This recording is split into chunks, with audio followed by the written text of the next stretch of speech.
আসসালামু আলাইকুম। TryDotFulfil এর পক্ষ থেকে সবাইকে স্বাগতম। অনেকেই আমাদের ফেসবুক গ্রুপে প্রশ্ন করেছিলে যে আইএলটিএস কি, কিরকম পড়তে হয়, কিরকম প্রশ্ন থাকে, এইসব কিছু নিয়েই এই ভিডিওটি। ভিডিওটি ভালো করে দেখবে এবং পরবর্তীতে আইএলটিএস নিয়ে আর কোনো ভিডিও দিব কিনা সেটা কমেন্টে জানিয়ে দেবে। প্রথমেই হচ্ছে আইএলটিএস কি।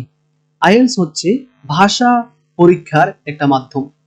যে সকল দেশের মাতৃভাষা যেমন হচ্ছে ইউকে, অস্ট্রেলিয়া, নিউজিল্যান্ড, কানাডা, ওই সব দেশে যারা কাজ করতে যায় অথবা পড়ালেখা করতে যায় তাদের জন্য ভাষার একটা টেস্ট নেওয়া হয় যে তাদের ভাষায় একজন স্টুডেন্ট অথবা একজন কর্মী সে দক্ষ কিনা। এই টেস্টগুলোর মধ্যে একটা টেস্ট হচ্ছে আইএলটিএস, যার পুরো ফর্মটা হচ্ছে international English language testing system. IELTS হচ্ছে তিনটা প্রতিষ্ঠান পরিচালনা করে। একটা হচ্ছে ইউনিভার্সিটি অফ কেমব্রিজ ইসোল এক্সামিনেশন, আরেকটা হচ্ছে ব্রিটিশ কাউন্সিল, আরেকটা হচ্ছে আইডিপি যেটা অস্ট্রেলিয়া পরিচালনা করে থাকে, যেটা একটা নাম হচ্ছে এডুকেশন পিটি লিমিটেড, যেটা সাবসিডিয়ারি একটা প্রতিষ্ঠান। এই হচ্ছে আমাদের আইএলটিএস এর বেসিক যে বিষয়গুলো। এখন আইএলটিএস এর মধ্যে দুই ধরনের আইএলটিএস রয়েছে, একটা হচ্ছে একাডেমিক আইএলটিএস আর একটা হচ্ছে জেনারেল ট্রেনিং, যেটা স্ক্রিনে দেখতে পাচ্ছ। একাডেমিক আইএলটিএস হচ্ছে যে সকল স্টুডেন্টরা পড়ালেখার জন্য বিদেশে যায় অথবা ইংলিশ স্পিকিং কান্ট্রিতে যায় অথবা অন্যান্য কান্ট্রিতেও গ্রহণ করা হয়, তাদের জন্য একাডেমিক আইএলটিএস। আর যে সকল মানুষ কাজ করার জন্য ওয়ার্ক পারমিট ভিসাতে বিভিন্ন দেশে যায় তাদের জন্য জেনারেল ট্রেনিং এর আইএলটিএস করানো হয় অথবা হচ্ছে জিটি এর আইএলটিএস। তারপরে আসি আমরা আইএলটিএস এর চারটা স্কিল। আইএলটিএস এ এখানে চারটা বিষয় থেকে পরীক্ষা নেওয়া হয়। এই চারটা বিষয় হচ্ছে স্পিকিং, রাইটিং, রিডিং, লিসেনিং। আগেই বলেছি যে এটা শুধুমাত্র একটা টেস্ট, একটা পরীক্ষা, যেটা চারটা সাবজেক্ট রয়েছে অথবা চারটা মডিউল রয়েছে: স্পিকিং, রাইটিং, রিডিং, লিসেনিং। প্রথমটা হচ্ছে স্পিকিং। স্পিকিং হচ্ছে আপনি কথা বলতে পারেন কিনা তার ভাষায়, সেটা টেস্ট করবে স্পিকিং এর মাধ্যমে। আইএলটিএস এর স্পিকিং পরীক্ষায় তিনটা পার্ট থাকে। একটা হচ্ছে ইন্ট্রোডাকশন, আরেকটা হচ্ছে কিউ কার্ড, আরেকটা হচ্ছে ডিসকাশন। স্ক্রিনেই লেখা রয়েছে। আইএলটিএস এর স্পিকিং পরীক্ষায় সর্বোচ্চ 15 মিনিট সময় নেয়, কাউকে 10 মিনিট, 12 মিনিট, 13 মিনিট এরকমও সময় যায়। স্পিকিং এর ক্ষেত্রে প্রথম যে পার্টটা রয়েছে সেটা হচ্ছে ইন্ট্রোডাকশন। এখানে হচ্ছে পরীক্ষক স্টুডেন্টকে অথবা পরীক্ষার্থীকে তার ব্যক্তিগত বিষয় নিয়ে নরমাল কিছু প্রশ্ন করবে, যেগুলো আমরা ব্রিফ কোয়েশ্চন হিসেবে জানি।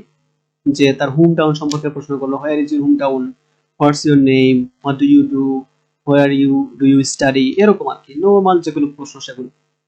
ইন্ট্রোডাকশনের প্রশ্ন করার পরে একটা কিউ কার্ড দেয়া হয়, যেটা হচ্ছে পার্ট 2। ছোট্ট একটা কার্ড দেওয়া হবে, সেখানে একটা টপিক লেখা হবে, বলা হবে যে এই টপিকের উপরে 2 মিনিটের একটা বক্তব্য দাও। তো এই 2 মিনিটের মধ্যে এই টপিক নিয়ে আলোচনা করতে হবে একজন স্টুডেন্টকে।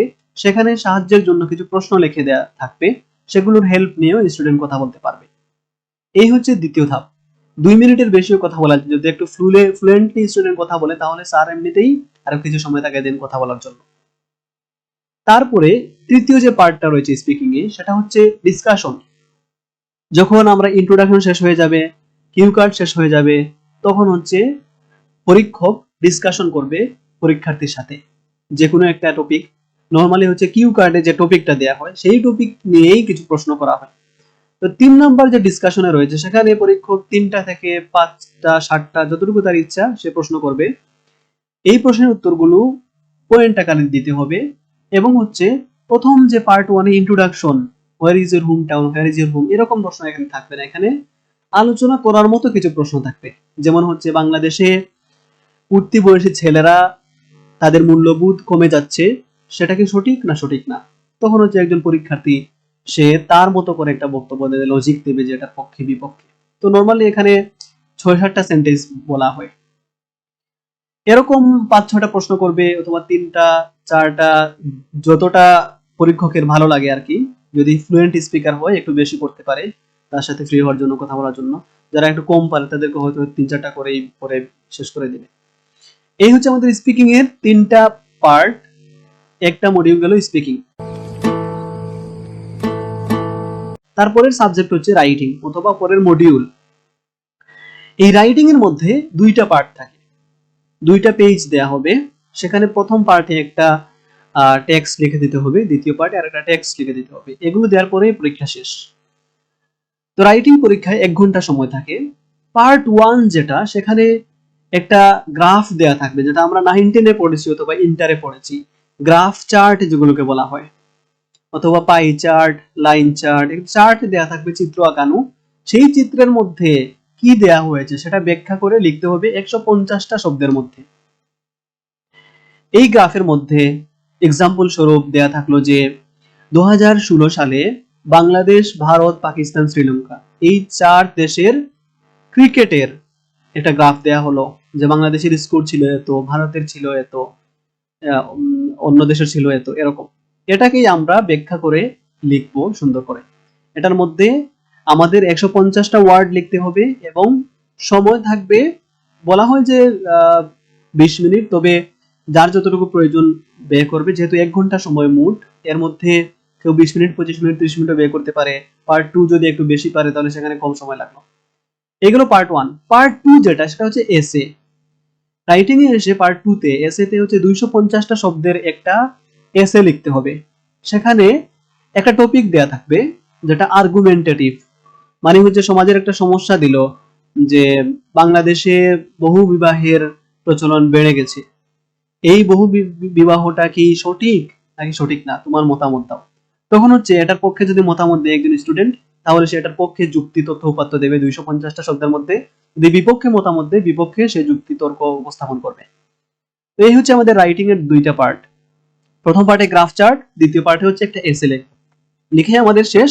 আমাদের 60 মিনিট সময় দেওয়া হবে এটাতে। 60 মিনিটের মধ্যে দুইটা প্যাসেজ লিখতে হবে, যার যত মিনিট প্রয়োজন তত মিনিট ব্যয় করবে। তবে বলা হয় যে যদি প্রথম পার্টে 20 মিনিট সময় বের করা হয়, দ্বিতীয় পার্ট যেহেতু লম্বা, এটাতে 40 মিনিট ব্যয় করা হয়, তাহলে ভালো হয়।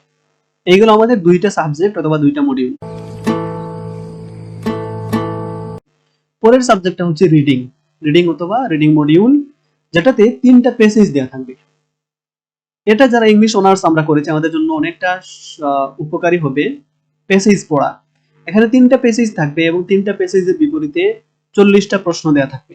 40টা প্রশ্নের উত্তর দিতে হবে, যেগুলোর মধ্যে থাকবে শূন্যস্থান পূরণ, তারপরে হচ্ছে true false, yes no, not given, তারপরে হচ্ছে এখানে আরো থাকবে হচ্ছে সেন্টেন্স এন্ডিং, সেন্টেন্স কমপ্লিশন, তারপরে টেবিল দেওয়া থাকবে, ডায়াগ্রাম দেওয়া থাকবে, শর্ট আনসার কোয়েশ্চন থাকবে।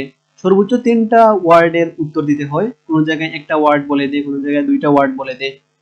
তো এরকম আমরা 40টা উত্তর দেব প্রশ্নের উত্তর। এটা হচ্ছে রিডিং। এই হচ্ছে আমাদের রিডিং, যেখানে 60 মিনিট সময় দেওয়া থাকবে। 60 মিনিটের মধ্যে আমরা 3টা প্যাসেজের সবগুলো প্রশ্ন পড়ব। এখন কিভাবে রিডিং এর প্যাসেজগুলো আনসার করতে হয় সেগুলো যদি কারো জানার প্রয়োজন হয় কমেন্ট করবে, সেটা নিয়ে ভিডিও তৈরি করে দেব পরে। তারপরে আসছি পরের সাবজেক্ট বা পরের মডিউল হচ্ছে লিসেনিং। লিসেনিং এর মধ্যে আমাদেরকে একটা হেডফোন দেওয়া হবে এবং সেখানে 2জন ব্যক্তি কথা বলে যাবে অথবা একজন ব্যক্তি কথা বলে যাবে। তার কথাগুলো শুনে শুনে আমাদের যে প্রশ্নটা দেয়া হবে সেটার মধ্যে যে গ্যাপগুলো থাকবে সেগুলো আমরা পূরণ করে করে যাব। এটা হচ্ছে লিসেনিং এক্সাম। এখানে 4টা পার্ট থাকে, 4টা পার্ট থেকে আলাদা করে প্রশ্ন দেয়া থাকে এবং সময় থাকে 30 মিনিট। আর সব শেষে 10 মিনিট সময় দেয়া হয় আনসার পেপারে উত্তরগুলো তোলার জন্য। তো এখানে 30 মিনিট সময় আমাদের যে হেডফোনে যে মানুষটি কথা বলে যাবে তার কথা বলার সময়টাই হচ্ছে 30 মিনিট সময়। সে 30 মিনিট পরে তার কথা শেষ হয়ে যাবে, মানে আমাদের দাগানো শেষ হয়ে যাবে, পরে আমরা এগুলো আনসার পেপারে তুলবো, 10 মিনিট সময় এক্সট্রা দেওয়া হবে। তো লিসেনিং এ কি থাকে? লিসেনিং এ হচ্ছে থাকবে এমসিকিউ, যেগুলো আমরা স্কুলে কলেজে পড়ে এসেছি সেরকম এমসিকিউ কিছু থাকবে, আমরা শুনে শুনে এমসিকিউ এর উত্তর দেব। ম্যাচিং থাকবে, মিল করা। তারপর হচ্ছে ম্যাপ থাকবে, ম্যাপের মধ্যে ফাঁকা জায়গা রেখে যাবে, তারা বলে বলে যাবে, এই জায়গাগুলো আমরা পূরণ করব একটা শব্দ, 2টা শব্দ অথবা 3টা শব্দ দিয়ে। তারপরে হচ্ছে এখানে থাকবে ডায়াগ্রাম, তারপরে হচ্ছে ফর্ম কমপ্লিট করা, টেবিল, ফ্লোচার্ট, সামারি, তারপরে শর্ট আনসার কোয়েশ্চন, কিছু ছোট ছোট প্রশ্ন থাকবে, সেগুলো ছোট উত্তর, 2 শব্দে 3 শব্দে উত্তর। এগুলো হচ্ছে আমাদের লিসেনিং এর মধ্যে পরীক্ষায় থাকে। তো এই হচ্ছে আমাদের 4টা মোট সাবজেক্ট অথবা মডিউল, যেটাকে মান বন্টন বলা হয় আইএলটিএস এর। এখন হচ্ছে মার্ক কিভাবে দেয়া হয়। এখানে কিন্তু মার্কের হিসাব করে দেয়া হয় না, আমরা যেরকম স্কুল কলেজে পড়েছি সেরকম। এখানে ব্যান্ড স্কোর দেয়া হয়। ব্যান্ড স্কোর বলতে বোঝায় 9 থাকে, 1 থেকে 9 পর্যন্ত স্কোর থাকে, সেগুলো থেকে যে কোনো একটা আমাদেরকে দেয়া হয়। তো স্প্রিং এ যদি আমরা ভালো করি, 3টা মডিউলে আমাদেরকে আলাদা আলাদা মার্ক দেবে। প্রথমে ইন্ট্রোডাকশন, কিউ কার্ড, ডিসকাশন, সবগুলো মিলিয়ে আমাদের 9 এর মধ্যে আমাদের যত পয়েন্ট আসে তত আসবে। 6, 7, 5, 4, 8 যেরকম আসে সেরকম। রাইটিং এও সেম, আমাদের 2টা পেজে আলাদা মার্ক দেওয়া হবে, সেগুলো গড় মার্ক বের করা হবে এবং বেন্ড স্কোর দেওয়া হবে 9 এর মধ্যে আমরা কত পয়েন্ট পেয়েছি। রিডিং এও আমাদের 40টার মধ্যে পয়েন্টের হিসাব রয়েছে যে কত মার্ক পেলে কত পয়েন্ট। লিসেনিং এও সেম পয়েন্টের হিসাব রয়েছে। এটা একটু আমরা এখন দেখে নেই যে মার্কটা কিরকম হয়। এটা হচ্ছে আমাদের লিসেনিং আর রিডিং এর পয়েন্টের হিসাব, যে কত মার্ক পেলে কত পয়েন্ট। এখানে দেখতে পাচ্ছি যে 39-40 পেলে আমরা 9 পয়েন্ট পাবো, 37-38 পেলে পাবো 8.5, 35-36 পেলে 8, 33-34 পেলে 7.5, আর 30-32 পেলে 7, 27-29 পেলে 6.5, 23-26 পেলে 6, এরকম আর কি। এটা একটু সবাই দেখে নেবে। এটা হচ্ছে আমাদের লিসেনিং এর যে স্কোর দেওয়া হবে, অথবা লিসেনিং রিডিং দুইটার যে স্কোর দেওয়া হবে সেটা। এখন হচ্ছে এই যেগুলো বললাম সবগুলো হচ্ছে আমাদের যে প্রথমে বলেছিলাম একাডেমিক যে আইএলস রয়েছে, পড়ালেখার জন্য আইএলস, সেই আইএলস এর জন্য। এখন জেনারেল ট্রেনিং বা ওয়ার্ক পারমিট ভিসা যারা যায় তাদের জন্য হচ্ছে সামান্য কিছু ডিফারেন্স রয়েছে আমাদের মডিউলে। সেটা হচ্ছে রাইটিং স্কিলে। রাইটিং স্কিলে আমরা প্রথম বলেছিলাম পার্ট 1 এ গ্রাফ চার্ট দেয়া হয়, গ্রাফ এঁকে দেয়া হয়, সেটা আমরা উত্তর লিখতে হয় একটা প্যারাগ্রাফের মতো করে অথবা একটা এস এর মতো করে। জেনারেল ট্রেনিং বা জিটি এর মধ্যে সেখানে গ্রাফ না দিয়ে একটা লেটার লেখার জন্য বলা হয়, যেটা চিঠি লিখবে। সাধারণ বিভিন্ন বিষয় নিয়ে চিঠির টপিক দেওয়া থাকে, এই টপিকের উপরে তুমি একটা চিঠি লিখবে। নরমাল আমরা যেরকম স্কুলে কলেজে পড়েছিলাম সেরকম একটা চিঠি লিখতে হয়। আর রাইটিং এর পার্ট বিটা সেম, আর বাকি সবগুলোই হচ্ছে সেম, একাডেমিক আইএলস আর জেনারেল ট্রেনিং আইএলস। তবে জিটি বা জেনারেল ট্রেনিং আইএলস এর রিডিং এর পেসেজ গুলো খুবই ছোট ছোট থাকে, সহজ থাকে। তাদের সবকিছুই অনেকটা একাডেমিক থেকে সহজ থাকে, যেটা একাডেমিকে একটু হাই লেভেলের দেয়। এই হচ্ছে আমাদের আইএলস এর বেসিক লেভেলে যতগুলো প্রশ্ন, যতগুলো বিষয় আমাদের জানার দরকার ততগুলো। এখন হচ্ছে আমরা কিভাবে পড়বো আইএলস এর পড়াটা। তো আমাদের দেশে প্রচলন রয়েছে যে আইএলস মানে হচ্ছে 3 মাসের একটা কোর্স করতে হবে, এটা প্রতিষ্ঠানে গিয়ে পড়তে হবে, সেটাই হচ্ছে আইএলস। আর অনেকেই মনে করে যে এটাই পড়ায়, এটাই আমাদের আইএলস, এটাই পড়ে আমরা পরীক্ষা দিতে হয়। নরমালি যাদের ইংলিশ লেভেল ভালো রয়েছে অথবা ইংরেজিতে যাদের দক্ষতা রয়েছে, রিডিং প্যাসেজ পড়া, উত্তর খুঁজে বের করা, স্পিকিং, রাইটিং গুলোতে, তাদের জন্য মনে হয় না এরকম কোচিং করার কোনো প্রয়োজন রয়েছে। যারা একটু নিচের লেভেলের রয়েছে, যাদের বেসিক ভালো না, একটু দুর্বল সবকিছুতেই, তারা কোচিং এ গেলে, বিভিন্ন প্রতিষ্ঠানে আইএলটিএস এর কোর্স করলে ভালো হয়। সেখানে প্র্যাকটিস করার সুযোগ পাওয়া যায়, সাথে স্টুডেন্ট পাওয়া যায়, তাদের সাথে শেয়ার করা যায় সবকিছু, স্যাররা অনেক টিপস দিয়ে দেন, সেগুলো কাজে লাগে। তবে নর্মালি যারা একটু ভালো অবস্থানে রয়েছে তাদের জন্য কাজ হচ্ছে মেইন যে প্রশ্নগুলো রয়েছে, কিরকম প্রশ্ন থাকে প্রত্যেকটা মডিউলে অথবা প্রত্যেকটা সাবজেক্টে, প্রশ্নগুলো যদি সে জেনে যায়, প্যাটার্ন জেনে যায়, তাহলে তার কোচিং করার তেমন কোনো প্রয়োজন আছে বলে মনে হয় না। সে বাড়িতে বসে নিজে নিজে প্র্যাকটিস করে পরীক্ষা দিতে পারবে। আর কেমব্রিজের বই পাওয়া যায় 1 থেকে 16 পর্যন্ত। কেমব্রিজের বই মানে হচ্ছে আমাদের আইএলটিএস এর ডেমো টেস্ট। আমরা বাড়িতে বসে একটা টেস্ট দিতে পারবো নিজে নিজেই, সবকিছু আইএলটিএস এর বইগুলোতে থাকে। সেই ডেমো টেস্ট গুলো কিনে, বইগুলো কিনে বাড়িতে বসে বসে সবাই টেস্ট দিয়ে দিয়ে দিয়ে দিয়ে নিজেকে প্রিপেয়ার করতে পারবে, যারা একটু ভালো লেভেলের স্টুডেন্ট। কোচিং না করে এরকম পড়া যাবে। তাছাড়া আমাদের ইউটিউবে অনেক কিছু রয়েছে যেটা আমরা পারি না অথবা বুঝতে পারছি না, সেটা আমরা ইউটিউব থেকে দেখতে পারবো। অথবা আমাদের বিভিন্ন গ্রুপ রয়েছে ফেসবুকে, তারপর হচ্ছে ফ্রেন্ডরা রয়েছে, তাদের কাছ থেকে অনেক কিছু জানা যায়। কোচিং করার তেমন কোনো প্রয়োজন হয় না যারা একটু ভালো লেভেলের ইংলিশের অবস্থান রয়েছে। আর যারা একটু লো লেভেলের, যাদের বেসিক ভালো না, আগেই বলেছি, তাদের কোচিং করলে অনেকটা ভালো হয়। সেখান থেকে অনেক কিছু শেখা যায়, শেয়ার করা যায়, স্যার অনেক টিপস দেন, সেগুলো জানা যায়। আশা করি সবকিছুই বুঝতে পেরেছো। আইএলটিএস সম্পর্কে যা বললাম, অনেকেই বলেছিল, এই জন্য এই ভিডিওটা। পরবর্তীতে আইএলটিএস এর যে আলাদা আলাদা সাবজেক্ট বা মডিউল গুলো রয়েছে সেগুলো নিয়ে ভিডিও দিতে হবে কি হবে না সেটা কমেন্টে জানিয়ে দেবে। আমাদের কমেন্ট দেখে সিদ্ধান্ত নেব যে আইএলটিএস নিয়ে আর কোনো ভিডিও করব কিনা। এ পর্যন্ত সবাই ভালো থাকো।